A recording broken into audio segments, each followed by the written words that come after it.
নামাজ পড়তে হবে। নামাজ নামাজ। আপনি অফিসার, নামাজ পড়েন। আপনি মন্ত্রী, নামাজ পড়েন।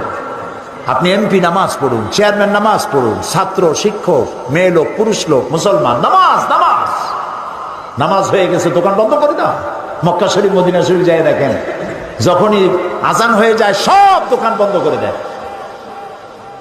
আর আমরা দোকান বন্ধ আমার দেশে করে না, যে দোকান বন্ধ করলে বেচা কিনে কম হয়ে যাবে। আরে ভাই, আল্লাহর নামাজ পড়তে যাচ্ছেন, কামাইতে বরকত দেওয়ার মালিক কে?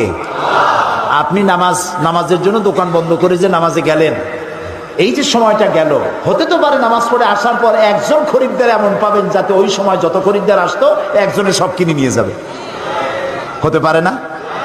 এই জন্য আল্লাহকে সেজদা দেন বেশি করে, নামাজ ভুলবেন না। অফিসার হন, যেই হন, পুলিশ, বিডিআর, আর্মি, সরকারি ডিউটি যখন করবেন, নামাজ যদি কাজা হয়ে যায়, হতে পারে সরকারি কাজে ঘন্টার পর ঘন্টা ডিউটি পালন করছেন, নামাজ পড়তে পারেন না, যখনই আপনি সময় পেলেন তখনই নামাজটা আদায় করে নেন, নামাজ ভুলে যাবেন না।